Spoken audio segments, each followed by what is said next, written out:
Boa noite, comandante. Tô tranquilo. Vamos dar aí mais 3 minutinhos?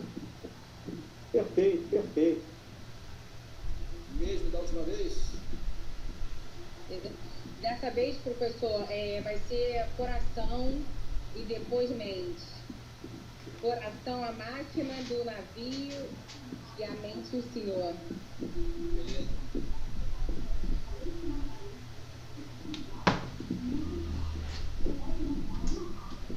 Aproveitando esse meio tempo aí, para esperar o professor chegar, eu gostaria de fazer uma pergunta, assim, um pouco genérica, tanto para o professor Clóvis quanto para o professor Anderson. Boa noite, Figueiredo. Figueiredo, continua bonitão aí, hein?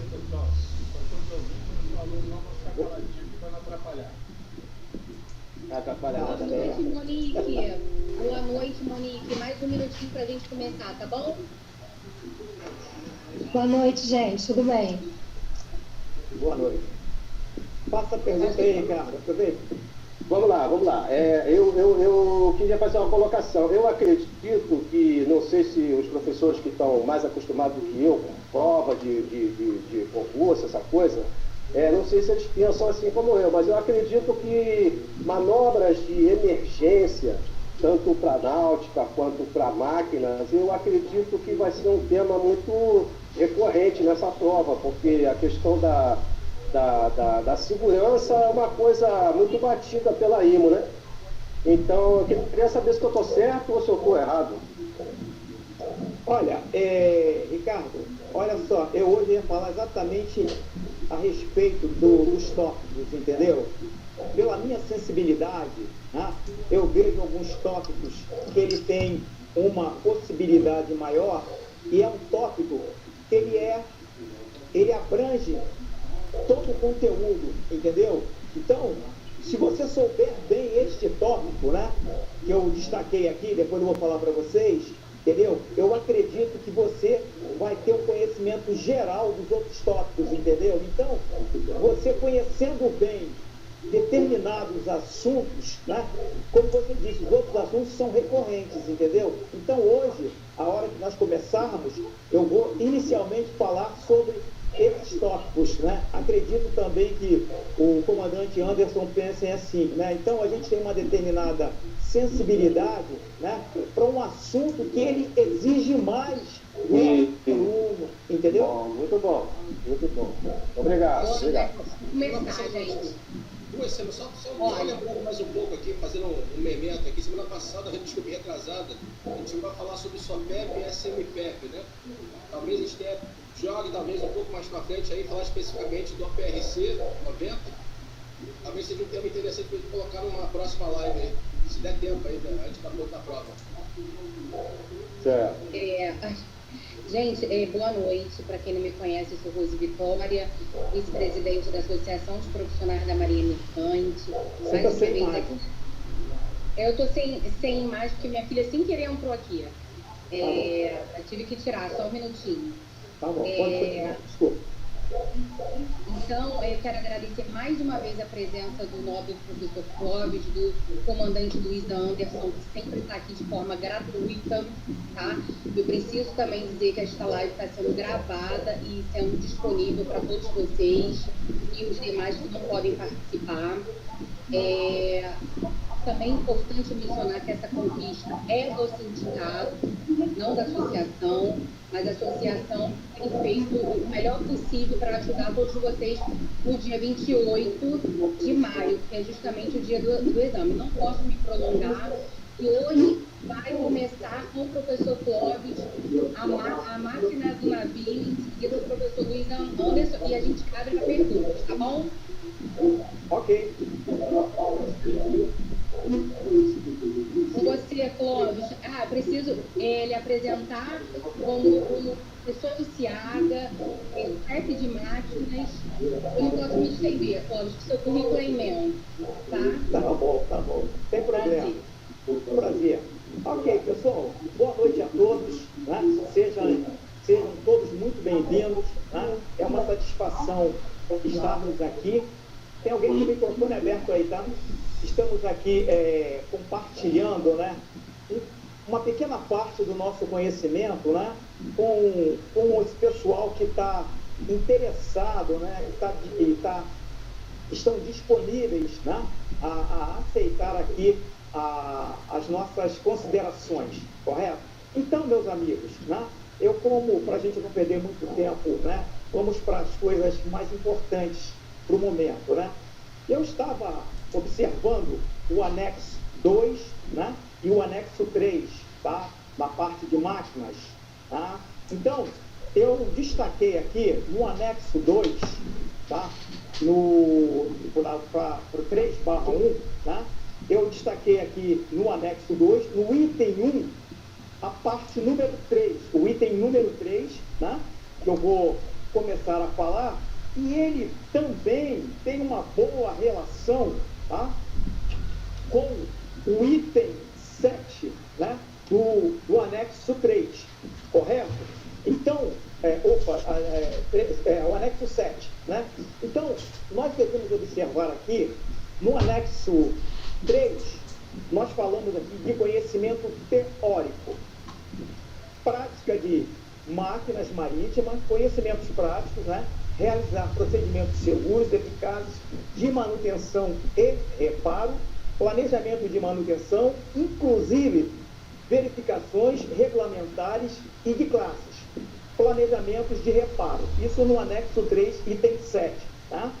E a gente tem no anexo 2, tá? No anexo 2, gerenciamento dos recursos da praça de máquinas, conhecimento dos princípios do gerenciamento de recursos de praça de máquinas, abrangendo alocação, atribuição, priorização de recursos, comunicação efetiva, firmeza e liderança, obtenção e manutenção do conhecimento da situação, levar em considerações as experiências da equipe. Perfeito, amigos? Então, eu acho que esses dois itens têm uma relação, sendo que um terá uma cobrança maior e o outro uma cobrança menor. Entretanto, nós devemos, tá, ter esse conhecimento. Tá? Então, voltando aqui ao assunto, quando a gente fala em gerenciamento de recursos de praça de máquinas, né, ou no caso do item 7, como eu frisei aqui, né, a questão, a questão é gerenciar procedimentos seguros e eficazes de manutenção e reparo, tá? Então, eu vou me prender a esses tópicos inicialmente, tá? E depois a gente vai dar continuidade. Ou seja, pessoal, o que o armador espera dos seus colaboradores, né, dos seus empregados, é que nós tenhamos consciência daquilo que nós estamos fazendo. Perfeito? Então, partindo desse princípio, né, tem uma figura,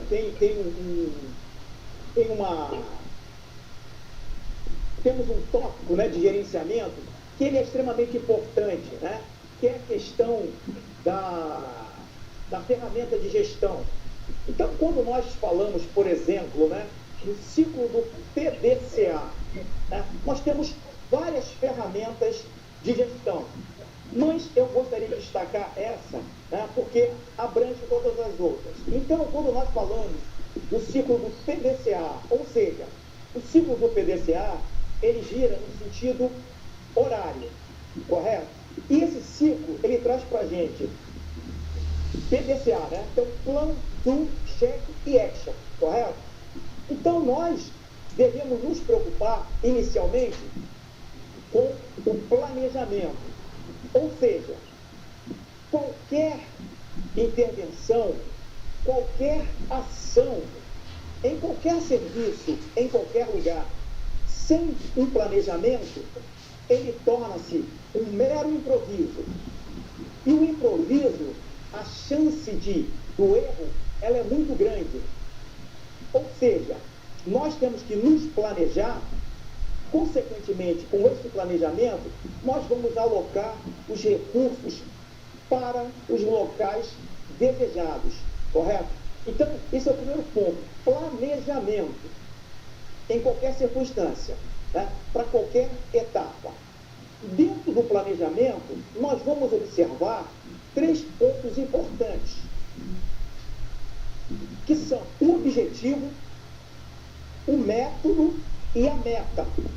Né? Então, nós já demos uma palhinha um dia desse sobre isso.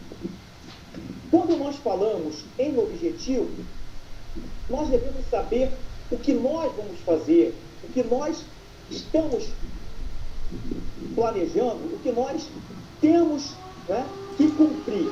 Então, é o nosso planejamento. Dentro do nosso planejamento, nós precisamos, né, principalmente na praça de máquinas, tá, e também no navio e no nosso dia a dia, tá, se o nosso objetivo, né, nós precisamos de um manual, nós precisamos de sobressalentes, nós precisamos de EPIs, nós precisamos de tipos de manutenção. Né? Então, o nosso objetivo é esse, é saber, entender o que nós vamos fazer e o que nós temos que fazer. Um exemplo rápido. Se nós temos um problema na nossa máquina, nós não podemos, né, ao bel prazer, pegar uma caixa de ferramenta, juntar 2, 3 colaboradores e vamos lá. Não, nós precisamos saber, primeiro, o que está acontecendo com a máquina, o que está acontecendo com o equipamento em questão. E, a posterior, nós vamos atacar. Então, o primeiro momento é saber o que nós vamos fazer e o que nós desejamos. O segundo momento é o método, ou seja, como nós vamos realizar essa intervenção, como nós vamos fazer isso. Para isso, então, nós precisamos de manuais, ferramentas, EPIs, tipo de manutenção, tempo, né? Então, são situações que nós precisamos entender. Quando nós falamos em manual, nós temos que entender e nós temos que ter e temos que saber que no navio existe na praça de máquinas, no escritório do chefe ou no escritório do comandante e na companhia o manual de operação, o manual de manutenção e o manual de peças. Precisamos entender isso. A partir do momento que nós temos essa consciência, nós vamos então agir. Então já temos o manual. Precisamos entender, temos sobressalentes? Ok, temos sobressalentes. Se nós não tivermos sobressalentes, nós não podemos abrir uma máquina sem sobressalentes, a não ser em caso de emergência. E aí nós vamos recorrer a uma sucata ou algo, né, do gênero. Mas nós precisamos entender isso, que nós temos que ter um sobressalente, correto? E temos que ter, por exemplo, né, nós que andamos na Pronap por muito tempo, nós que conhecemos a questão do estoque, o pessoal que fez a administração sabe, já estudou a questão ali do dente de serra. Né? O que é isso? Você tem uma quantidade máxima e uma quantidade mínima de sobressalentes. Então, um bom profissional, um bom gerente, então nesse caso aí, tanto o operador quanto, né, no caso, o gerente, que é o chefe, ele tem que ter essa consciência e saber desta quantidade, desse estoque, correto? E sempre manter esse contato com a companhia em relação à quantidade existente a bordo. E isso tem que ser uma coisa honesta, correto? Uma coisa honesta. Partindo desse ponto agora, que nós já temos o sobressalente, aí nós vamos procurar o tipo de manutenção, ou seja, cada empresa, cada equipe, cada lugar tem um tipo de manutenção.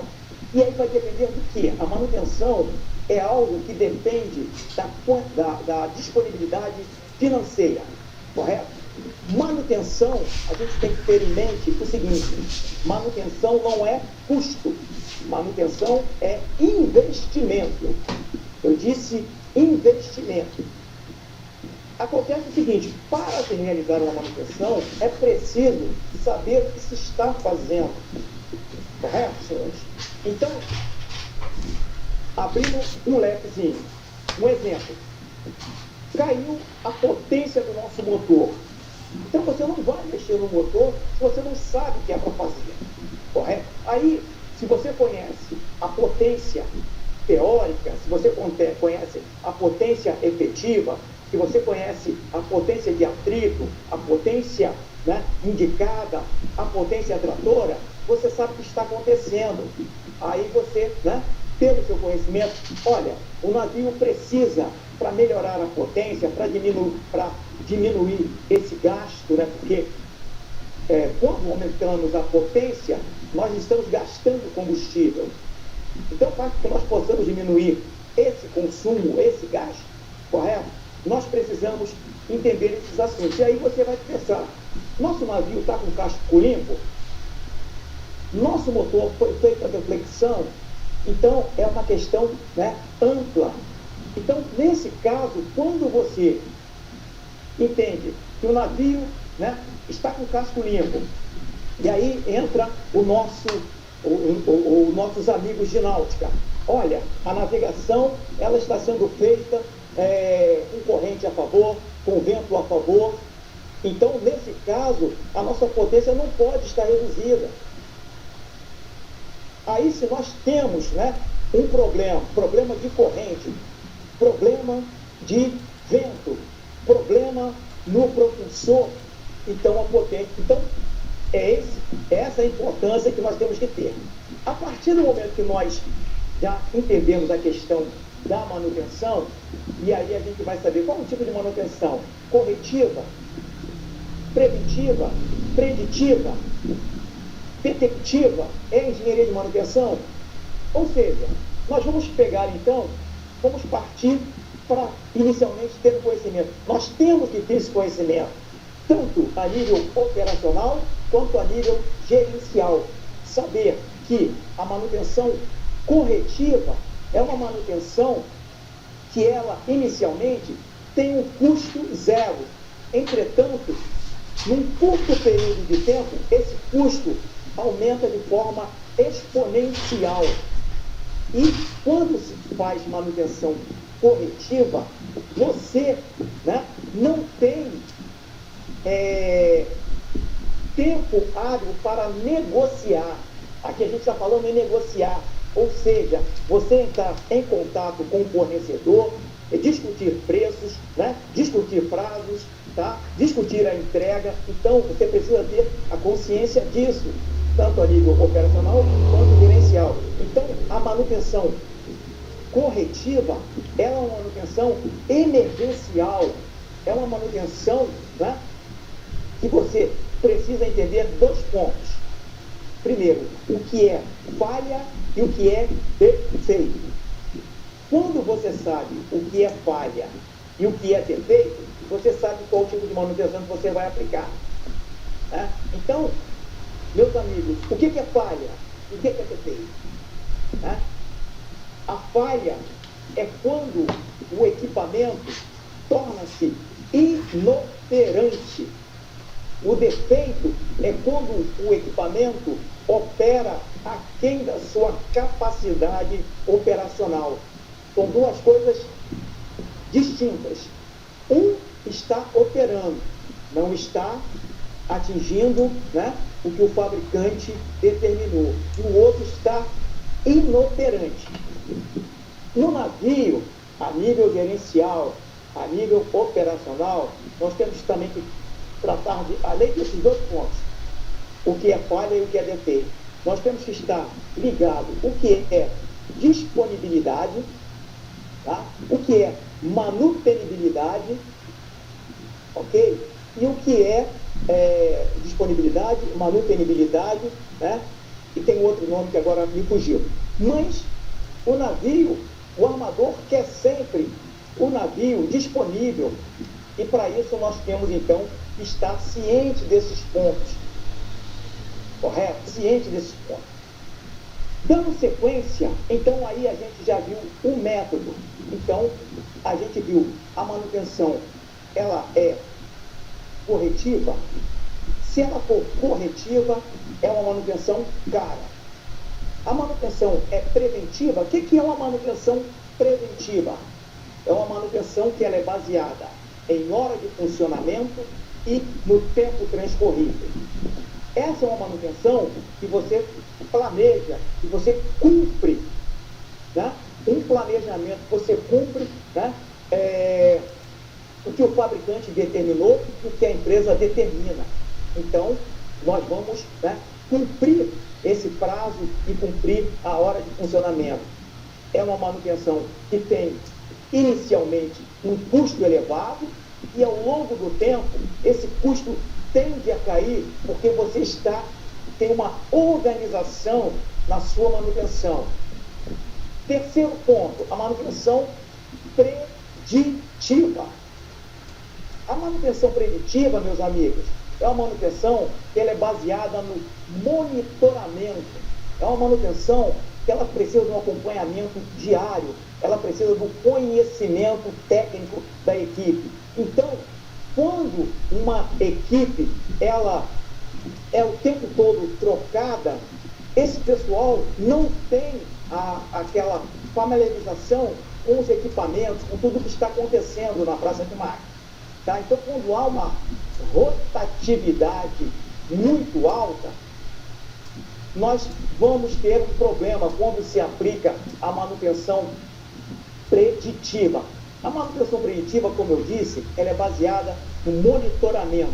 E a manutenção preditiva, né, ela depende de alguns conhecimentos. Aí entra também outros detalhes, por exemplo, né, no nosso anexo 3, fala do anexo 3, aí fala para a gente, né, da questão dos exames, no item 8, né, dos ensaios não destrutivos. Né?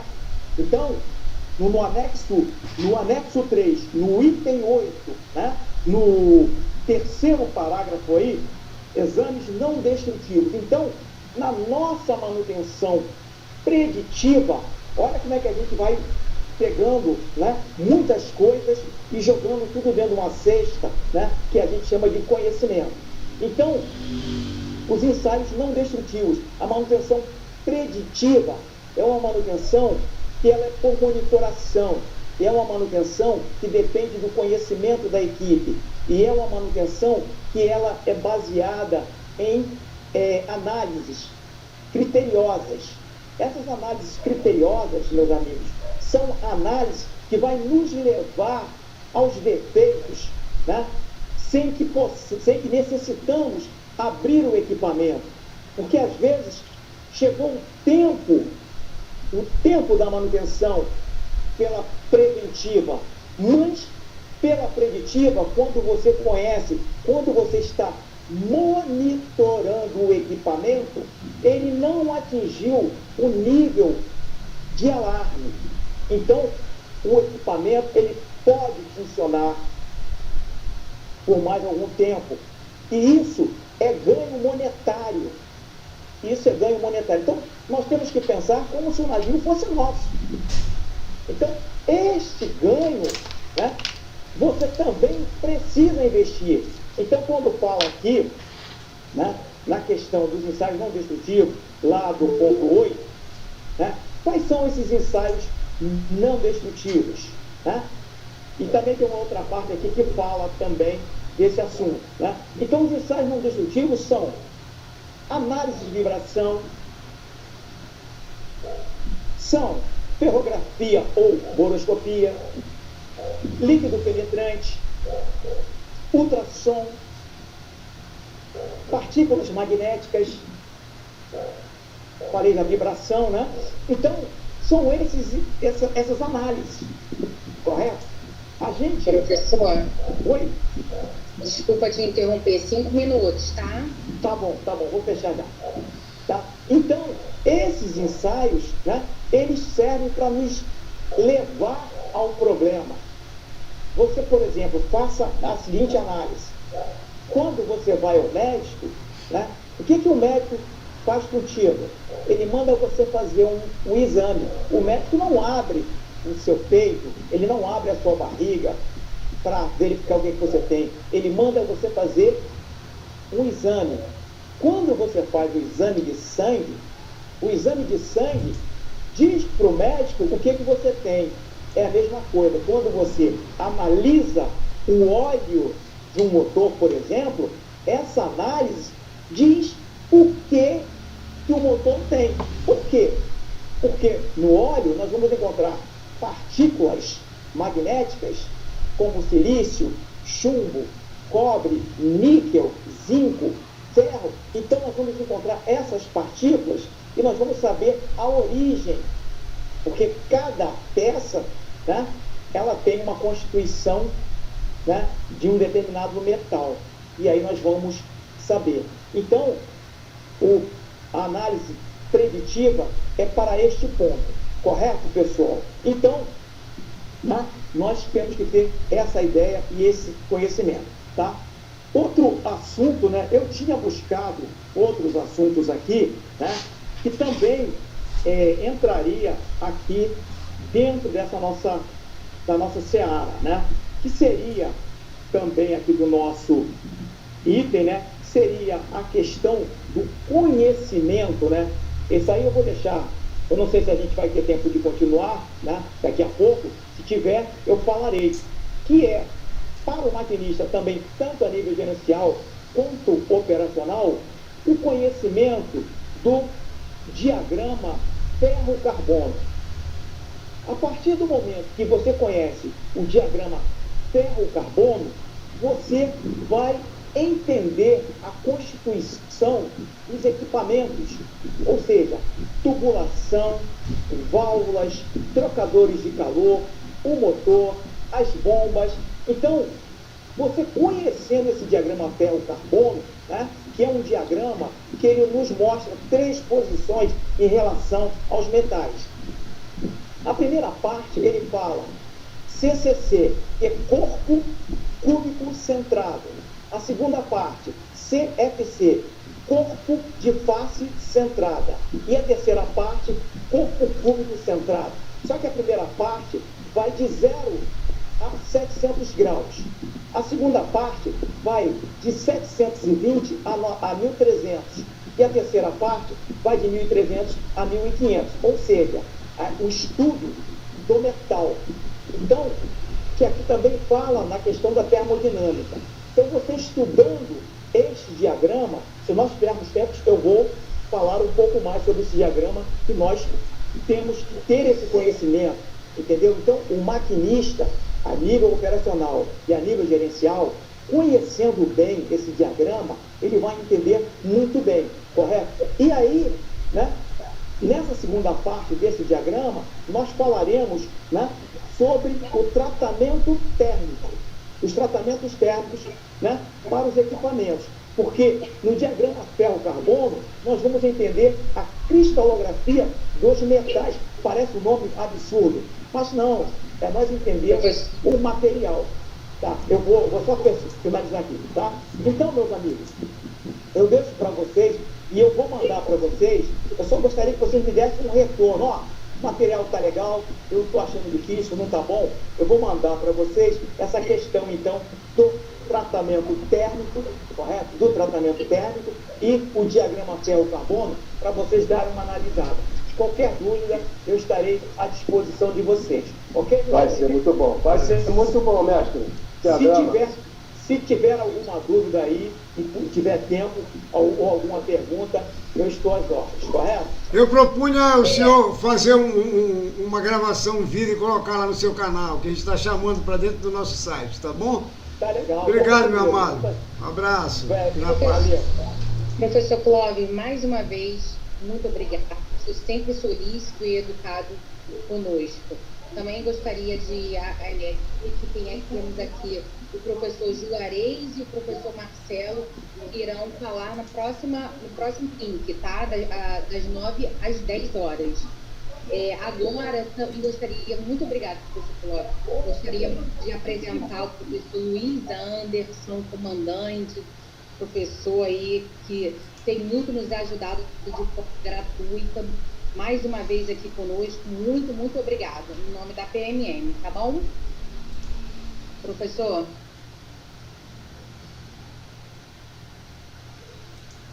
O microfone dele está fechado. Tá sem áudio. Agora tá. Sem áudio. Apertei, mas não apertei. É bom rever o pessoal amigo. Grande abraço para o Figueiró, Juarez. Está chegando aos poucos o pessoal aí. Prazer em revê-los, reencontrá-los aqui na live. Para não se demorar muito, vamos passar logo das amenidades. Estou muito feliz aqui em revê-los, mas o tempo aí não é muito grande. Vamos lá. Vou tentar compartilhar minha tela.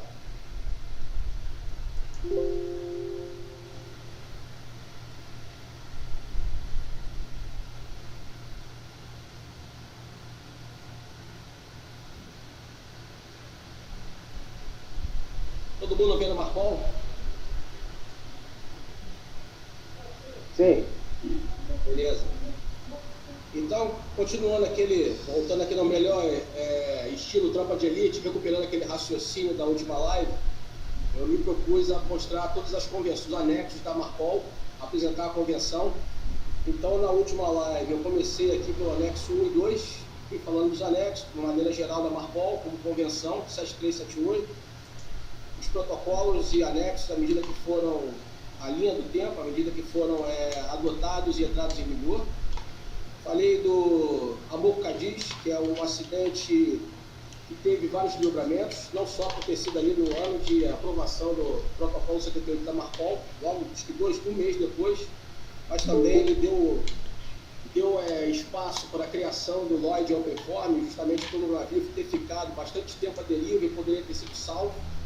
Ou seja, a maneira como ele foi para as pedras poderia não ter acontecido, e também sobre a maneira como ele teve essa avaria, tendo sido inspecionado no porto anterior, nessa travessia que ele fez ali pela costa da Bretanha, na França.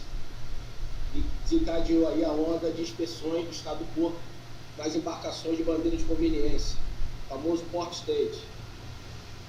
Falando sobre a Marpol, especificamente, a maneira como eu faço o memento dos anexos, de 1 ao 6, óleo, químicos, artigos perigosos, esgoto, lixo, ar, e a maneira como ele se apresenta, anexo 1 ao 6, ações de regulação, regulation for prevention of pollution for oil, noxious liquid substances, harmful substances carried by sea, e assim vai.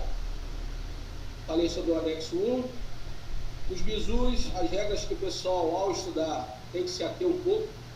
Acho que as regras mais importantes, com certeza, aí, como a Marpol é uma convenção que está na bibliografia como legislação, é interessante vê-la tudo. Então, daí eu separei algumas regras. E falei sobre a lei do óleo, não está na bibliografia, mas é importante saber. A lei do óleo, que no caso fala sobre todo tipo de poluição em águas brasileiras. Anexo 2, como eu falei, para mim, no meu entendimento, o anexo mais complexo de todos. Acabei que eu demorei bastante tempo com ele, falando balizador de tempo, número de 186 para código IBC e IBCH, tipo de navios,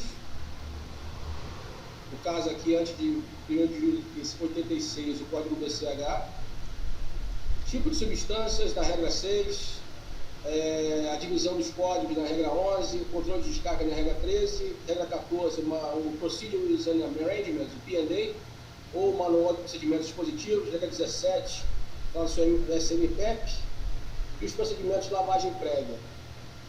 E, adicionalmente, eu falei aqui sobre o SGOT e sobre o Guia de Segurança para Navios, Tanques e Produtos Químicos, ou Tanker Safety Guide.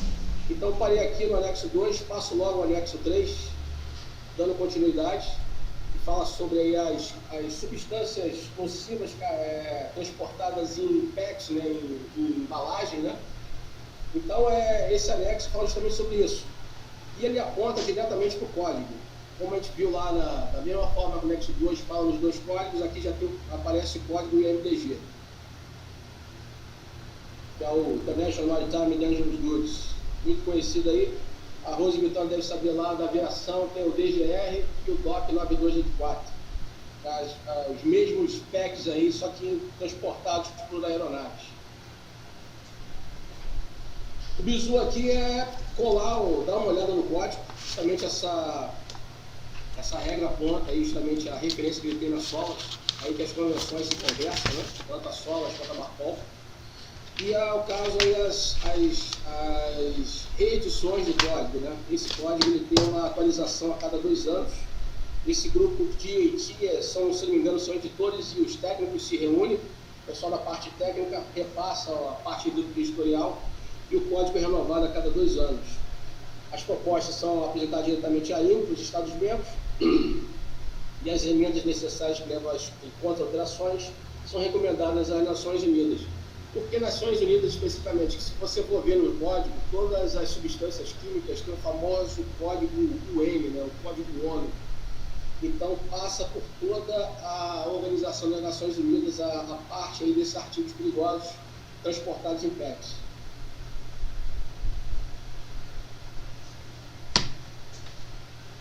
Passando aqui, saindo do IMDG e passando anexo 4, assunto aí do professor Clóvis, que já falou bastante aí de esgoto. No caso aí, estamos falando de esgoto, os dejetos humanos, né? A gente fala de esgoto de maneira genérica, a gente vai esgotar a praça de máquinas, vamos esgotar o navio, mas quando a gente fala de esgoto na Marpol, a gente está falando de sewage, né? É o sewage. E aí coloca o esgoto, o problema do esgoto é que ele colocado bruto in natura, da maneira como a gente sai, como ele é produzido no navio, não é permitido, obviamente. Isso tem 2 problemas aí: a redução do oxigênio por causa do consumo, para você poder fazer essa deterioração desse resíduo. E como é fato aí, normalmente o navio está sempre colocado como vilão na história, mas a maioria dos esgotos são esgotos de cidades, são esgotos municipais, estações de tratamento, mas com certeza aí nós temos a nossa parte e temos que fazer o nosso dever aí de jogar no mar somente as substâncias tratadas. Falando diretamente aqui na regra, acho que o anexo 4 ele não é muito extenso, então o bizu é pensar aí diretamente na regra 9, que são os sistemas de esgoto. O famoso tanque que o pessoal batiza aí com nossos amigos gentílicos ali que moram entre o Espírito Santo e o Sergipe, aquele famoso tanque que aborda. Então, nesse tanque aí, o professor Clóvis falou bastante dele aí, das bactérias sapófitas, o processo aí de aeração desse tanque e como é que você faz aí a trituração, a desinfecção desse esgoto, né? Então, tem os balizadores de 3 milhas náuticas e a provisão aí, eventualmente, de um tanque de armazenamento que consiga aí reter todo esse resíduo a bordo.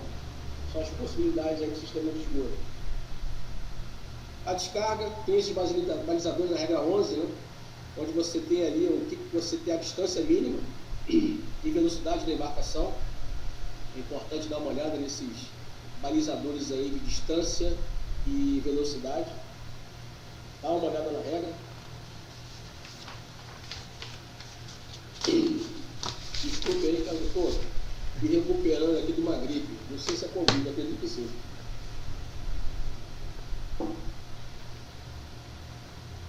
Passando adiante, anexo 5. O anexo 5 fala justamente do lixo. O lixo que a gente produz a bordo não pode ser mandado para fora pela borda de qualquer maneira. Todo mundo sabe disso.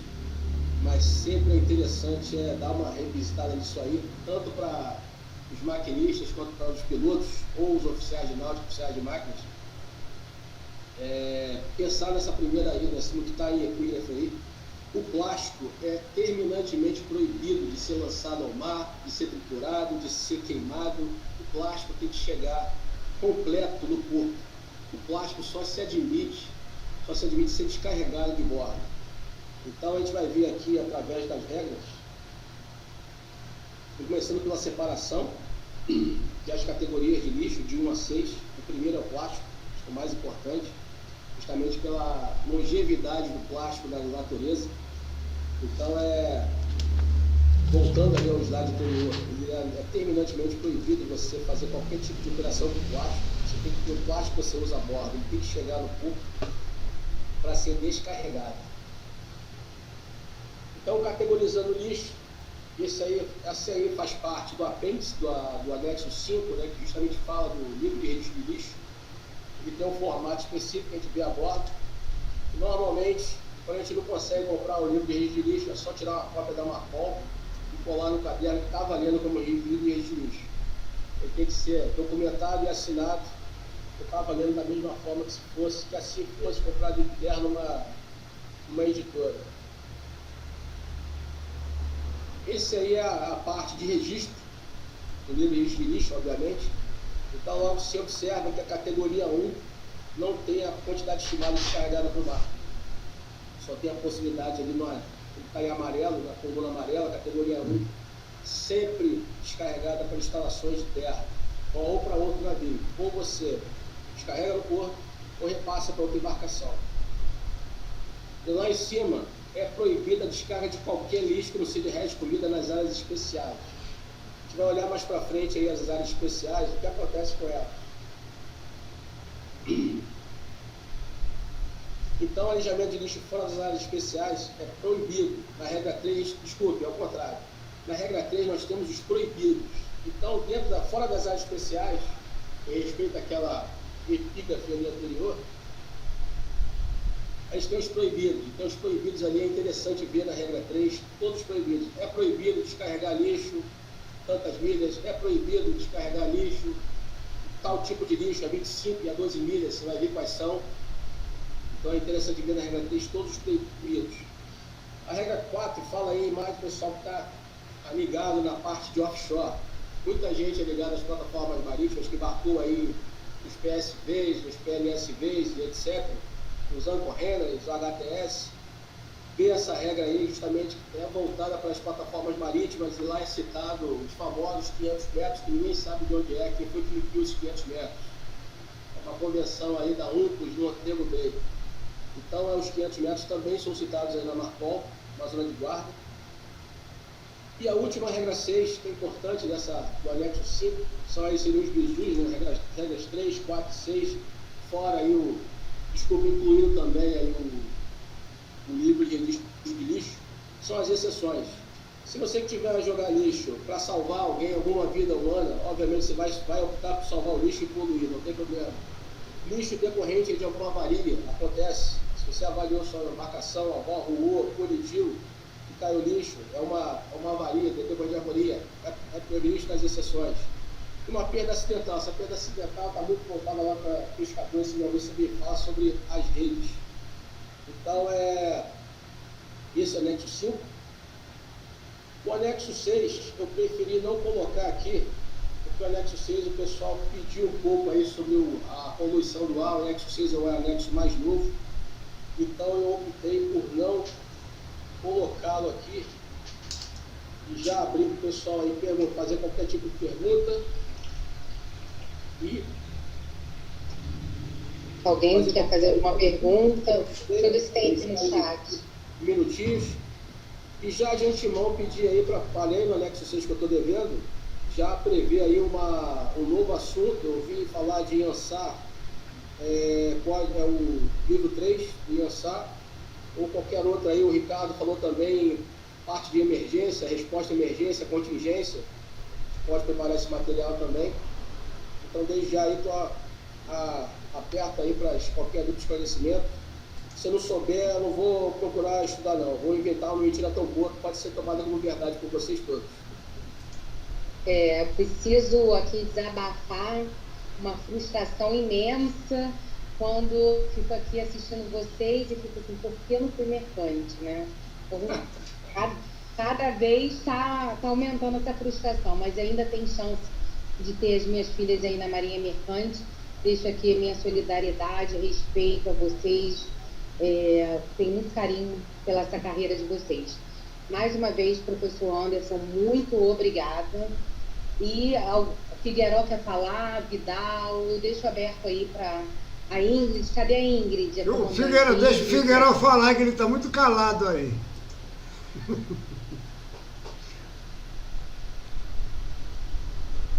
Eu só de ouvinte hoje, eu fui convidado, eu não paguei a aula, não posso falar nem fazer pergunta. Figueiró é professor de nós todos aqui, pô. Figueiró navegou no José Bonifácio, então, pô. Posso falar um minutinho? Posso falar um minuto? Claro. Pode. Aproveitar aí que o comandante está falando a questão do Marpol, né? Eu enviei enviei para o nosso grupo de estudo dois slides, né, referente exatamente a essa parte do esgoto de praça de máquina, né, e a questão do separador de água e óleo, correto? Então, lá dentro do nosso material, também nós falamos a questão dentro da área especial e fora da área especial, o que pode ser feito, a questão da distância, a questão da velocidade, a questão da ampliação bruta, correto? Então, esse nosso material, se alguém tiver alguma dúvida aí, principalmente o pessoal de máquinas, eu, né, botei no grupo lá e acredito que o Vidal tenha passado aí para o pessoal, correto? Se tiver alguma dúvida, é só procurar lá, ok, pessoal? Tá lá no grupo do Heron, né? A apresentação aqui no Marcon, assim que a gente fechar o anexo 6, Vidal, eu fecho a apresentação e mando para você, tranquilo?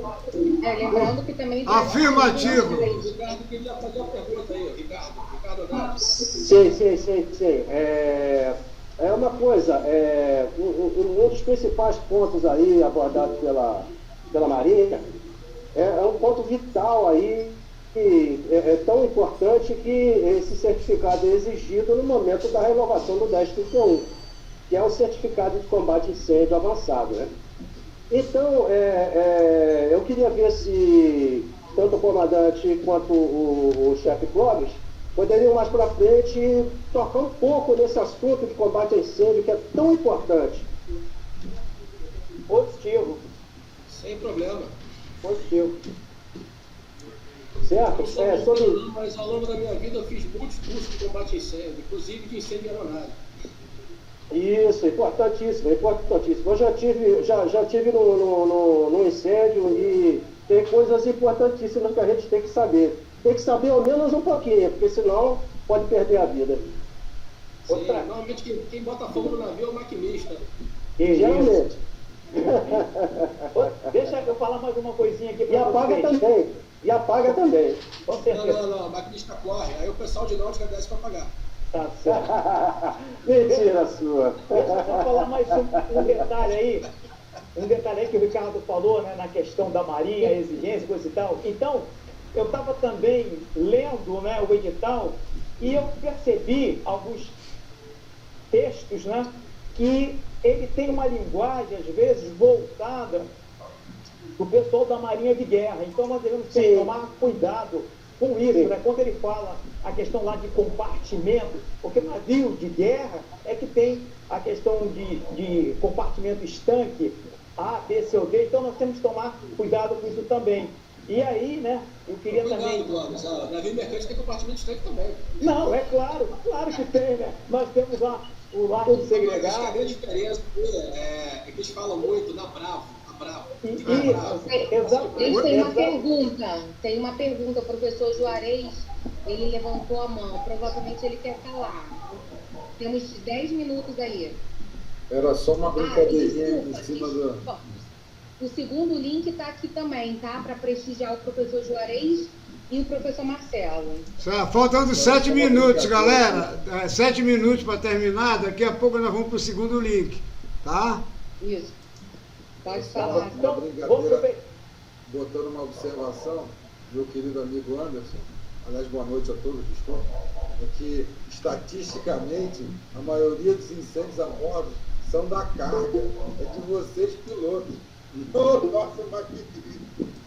Essa estatística sua está duvidosa. Estatística da IMO, olha lá. Não é estatística, negativo. Só mais uma coisinha, pessoal. Eu estou falando a questão, né, da questão de marinha, né? Outra coisa também, tem um termo também, 2 termos que eles usam muito, que é a montante e a jusante, né? De repente, o avaliador, se ele for lá de marinha de guerra, essas coisas, podem cair algumas questões com esse termo, principalmente na máquina, né? Qual a válvula tem um controle a montante? Qual a válvula que tem um controle a jusante? Ou o ventilador da caldeira está a jusante ou está a montante? Então, é interessante para o pessoal de máquinas, principalmente, entender esse termo, a montante e a jusante, correto? Olha, bem claro, Clóvis. Acho que também tem o famoso suspender, né? O pessoal da Marinha de Guerra, suspender é desatracar de qualquer maneira e ir embora. espécie Eles vão perguntar a respeito de turbina a gás. Isso é lá com a Marinha de Guerra. Ó, temos a presença aí da comandante Bahia, Germando Costa, e entrou mais algumas pessoas aqui. Deixo claro aqui que já vamos para o segundo link, que é a aula do professor Marcelo e do professor Juarez, que irei apresentá-los no próximo link. Está aqui o link no chat. Espero todos vocês lá, mais uma vez. Acho que o Marcelo Martins quer falar. Marcelo quer falar. Marcelo tá no CCM, pô. Tá no CCM, tá de serviço, pô. Eu tô sim, é virtual, é para dar aquele clima, né? Primeiramente, boa noite. Boa.